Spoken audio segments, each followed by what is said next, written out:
Madza yalzamul mutawaddi'u idza arada an yusalliya.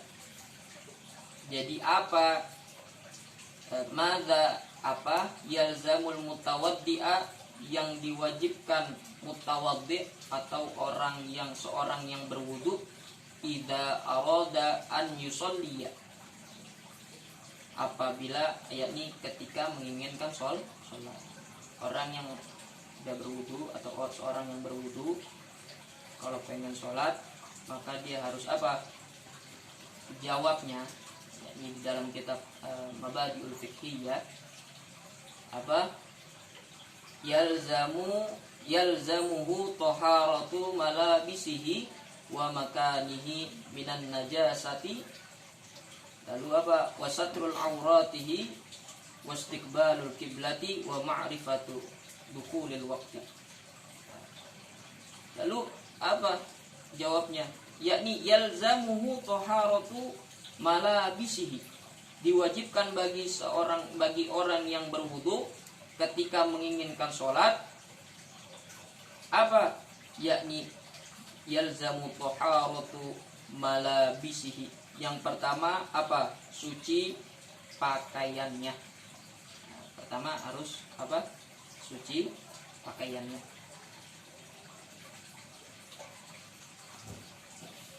Jangan sampai di pakaian kita ada najis.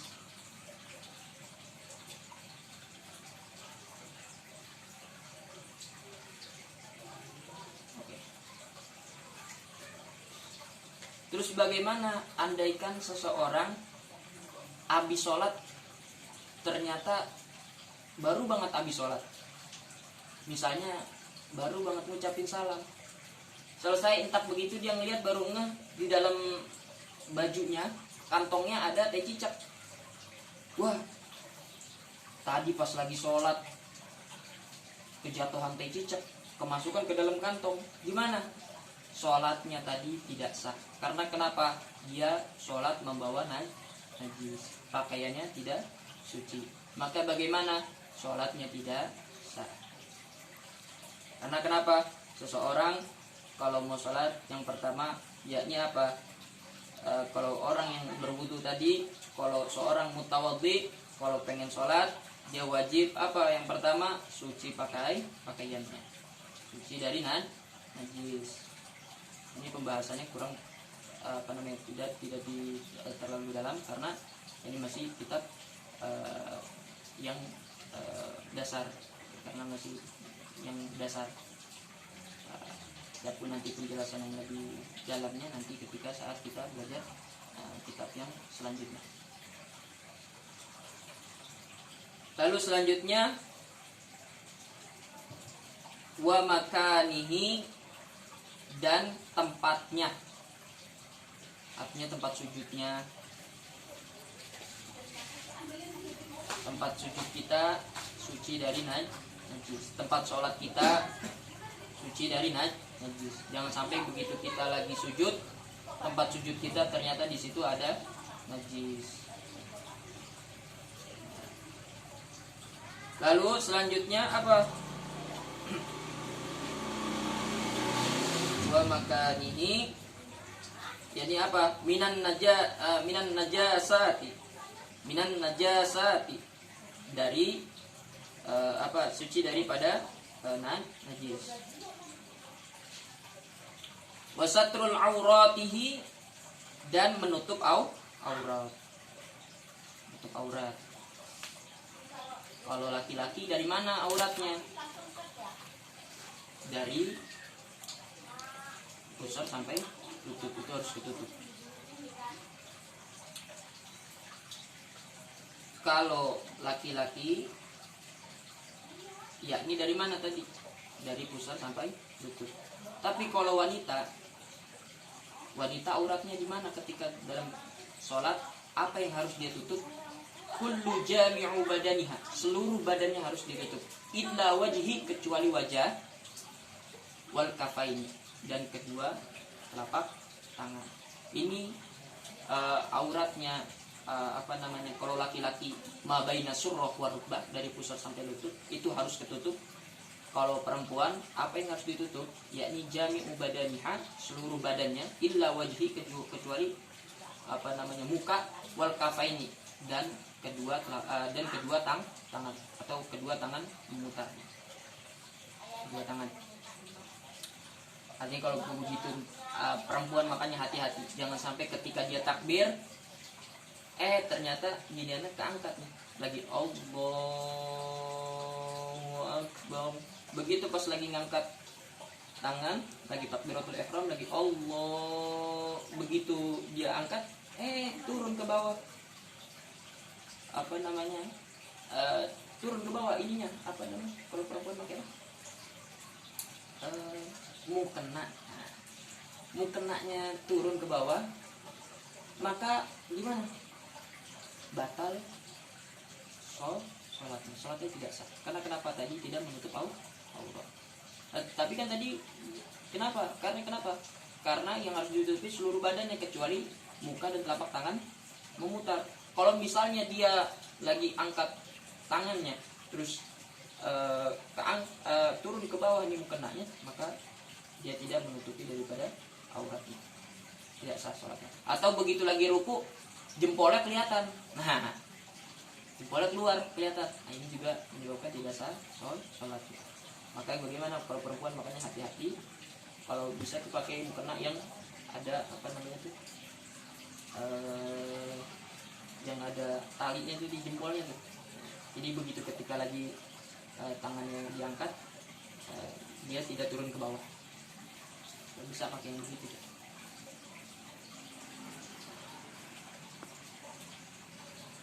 Terus apa? Wastiqbalul kiblati, menghadap. Dan selanjutnya apa? Wastiqbalul kiblati, menghadap kiblat. Oke, ini kita singkat-singkat aja. Wa ma'rifatu dukhulil waqti, dan mengetahui apa?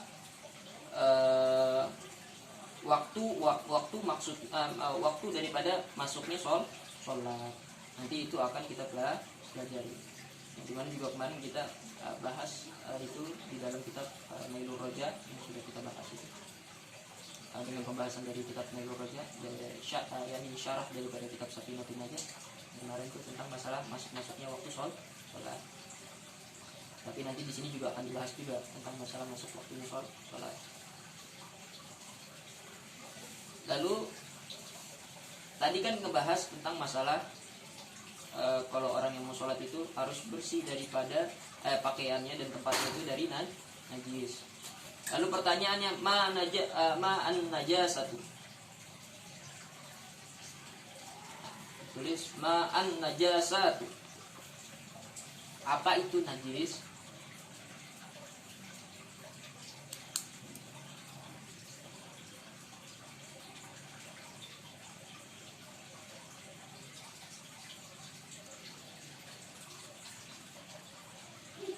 Ia ad-damu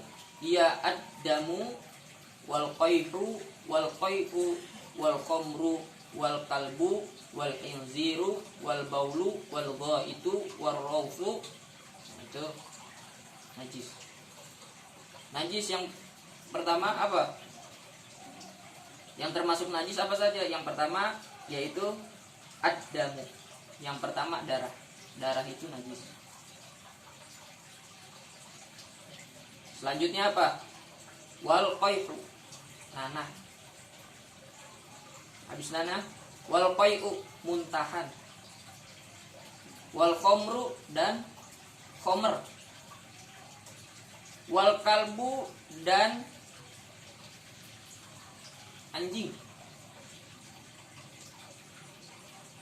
Wal khinziru,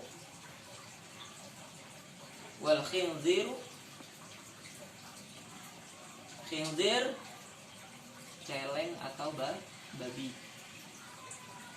Wal baulu, air kencing. Wal ghaitu, kotoran manusia. Al-ghaid itu kotoran manusia. War-rawthu kotoran hewan. Kotoran hewan juga najis. Nah, sekarang saya tanya. Kalau ingus itu najis atau bukan? Bukan. Kalau apalagi misalnya reak najis atau bukan? Bukan. Iya bukan. Kenapa bukan? Tadi ingus atau reak bukan najis, tapi dia menjijikan. Nah, mani, menurut air mani apa itu? Itu najis atau menjijikan? Menjijikan. Artinya kalau misalnya kita sholat, terus di baju kita ada ludah, misalnya ludah terus kena. Walaupun ludahnya banyak, walaupun ini nggak boleh kayak gini juga, maksudnya kayak nggak ada adab maksudnya. Cuman misalnya karena misalnya emang ke baju tinggal celatunya, terus lagi jalan jauh, lagi ngeludah, misalnya lagi naik mobil, ngeludah, angin kenceng dari sono, lagi naik mobil, dia lagi nyetir, dia ngeludah, otomatis kalau ngeludahnya ke sono berarti ludahnya balik lagi ke orangnya, dibalik lagi ke baju, gimana? Sah atau enggak tetap di sholatnya? Sah. Karena kenapa? Ludah itu tidak najis tapi menjijikan. Terus orang misalnya lagi tadi air mani itu apa? Bukan najis tapi menjijikan. Kalau air mani itu najis, itu berarti kan kita semua itu dari situ juga. Dari situ. Terus apa? Tadi udah sampai mana tuh? Udah selesai ya? Udah. Udah. Oke, sip. Itu tadi. Jadi najis itu tadi udah disebutin. Darah, nanah, mutahan, khomer, terus apa? Wal kalbu, terus apa namanya? Anjing, wal khinzir, babi. Nah, ini anjing dan babi berikut juga para keturunannya juga tuh najis. Lah kalau bapaknya anjing ya anaknya anjing ya. Babi berarti anaknya juga babi juga. Gimana maksudnya? Andai kan gini. Seseorang melakukan percobaan eksperimen. Babi dikawin silang dengan domba. Misalnya begitu. Akhirnya ngasilin anak. Anaknya percis kayak domba. Tadi kan kambing babi sama domba misalnya. Babi sama domba dikawin silang. Babi sama domba tadi dikawin silang, anaknya percis banget sama domba. Percis banget sama domba. Maksudnya dia nurunin yang ke dombanya semua. Gak ada di situ kayak misalnya gak ada misalnya mukanya tuh misalnya kayak celeng. Agak ini enggak. Mukanya kayak domba semua. Maka gimana? Dia dihukuminya ini sebagai domba atau dihukumi tetap najis sebagaimana babi? Tetap sebagaimana babi. Tetap sebagaimana babi. Karena kenapa? Karena tadi yang namanya anjing atau babi tadi berikut juga para keturunannya dihukumi najis. Walaupun tadi dikawin silang sama domba, anaknya jadi domba. Misalnya anaknya mirip kayak dombanya. Nah, walaupun udah mirip kayak domba, dia dihukumi tetap sebagaimana babi tadi. Artinya dia tetap menjadi hal-hal yang keluar daripada dia semuanya najis, dihukumi najis. Nah, dihukumi sebagaimana itu babi gitu. Misalnya biar melakukan eksperimen biar jadi badannya ngikut kayak babi gitu gede, gebuk.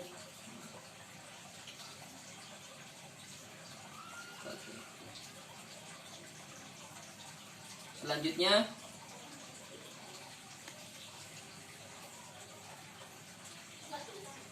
soal yang selanjutnya, pertanyaan lagi.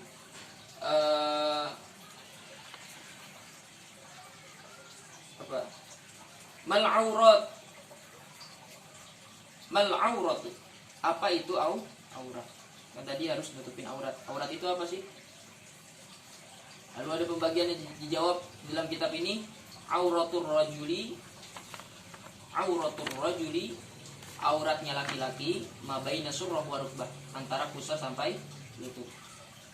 Ulang, auratul rajuli, auratnya laki-laki mabaina surrah wa rukbah, antara pusar sampai lutut.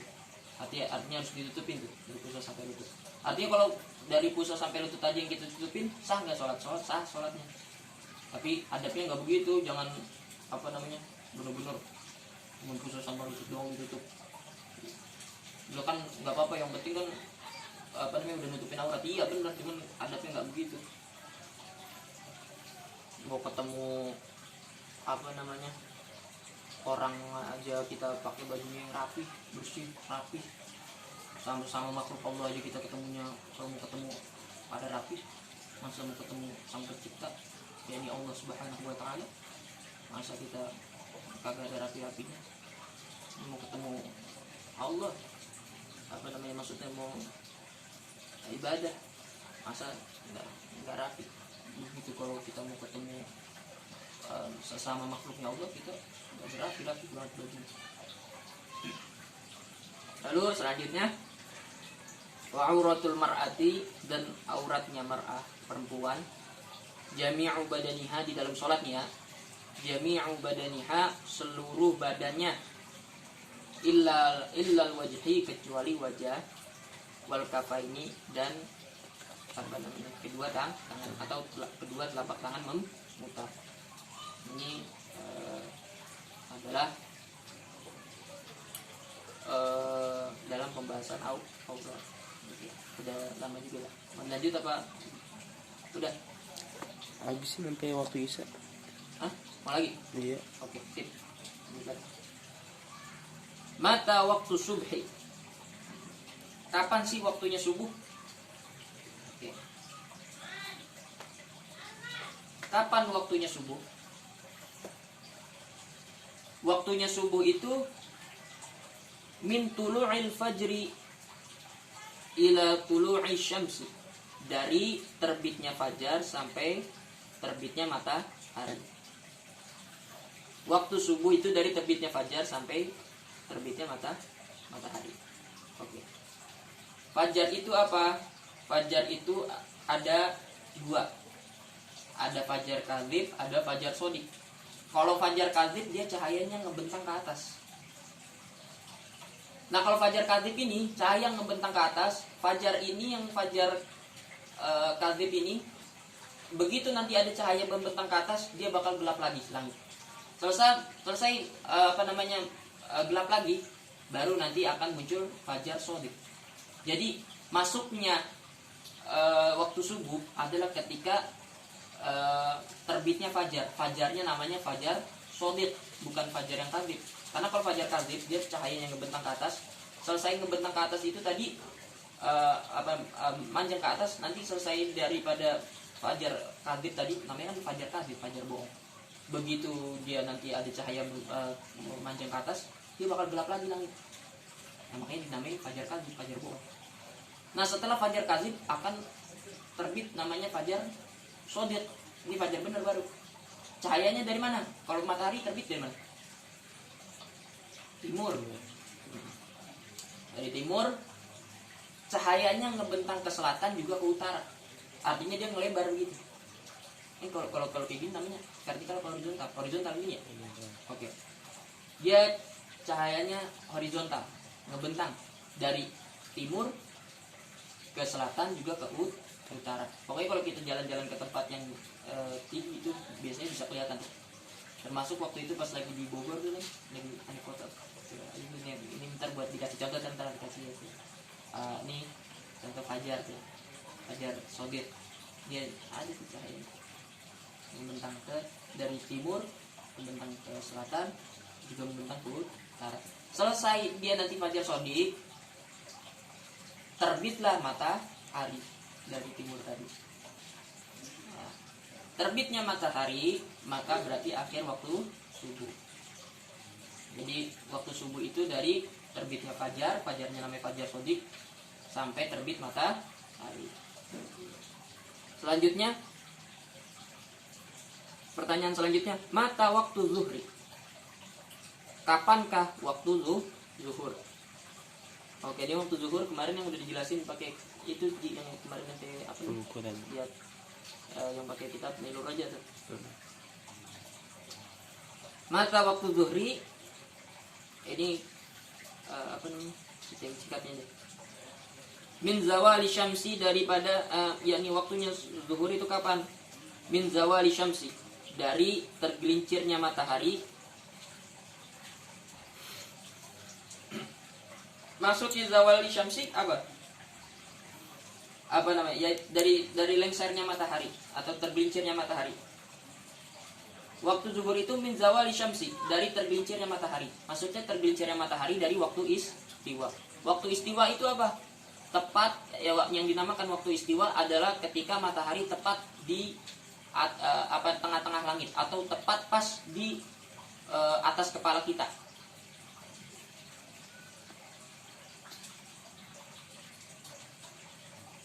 Apa biasanya kalau orang Betawi nyebutnya tengari bentet, tengari bengek, apa? Jadi waktu zuhur itu adalah ketika tergelincirnya matahari dari waktu istiwa. Waktu istiwa adalah ketika matahari pas di tengah-tengah langit atau di atas kepala kita. Begitu dia tergelincir atau lengser dari tergelincir dari tengah-tengah langit atau dari atas kepala kita, itu dia tergelincir, maka baru masuk waktu zuhur. Jadi kalau matahari pas di tengah-tengah langit itu belum masuk waktu zuhur. Karena kenapa? Itu masih waktu istiwa. Begitu dia tergelincir dari waktu istiwa, baru masuk waktu zuhur. Ila an yazida dhillu kulli syai'in an mithlihi, yaitu sampai kapan? Sampai tambahnya bayang-bayang setiap sesuatu ya, misalnya barang tadi sampai sama yakni apa namanya, bayang-bayang seukuran dengan bendanya. Contoh, ente pakai apa namanya, galak. Kemarin contohnya juga misal pakai lampu gitu ya.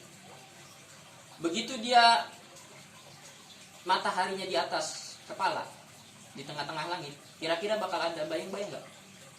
Kalau di atas itu nggak bakal ada bayang-bayang. Tapi begitu dia tergelincir dari waktu istiwa sedikit aja, nah dia bakal nanti akan ada bayang-bayang. Nah ini baru masuk waktu zuhur. Begitu dia nanti tergelincir lagi matahari tadi terus, nah maka dia akan bertambah bayang-bayangnya. Begitu nanti bayang-bayangnya sudah seukuran dengan bendanya, bayang-bayang seukuran dengan bendanya. Bendanya 100 meter, bayang-bayang 100 meter. Bayang-bayang 100 meter. Lalu apalagi tadi?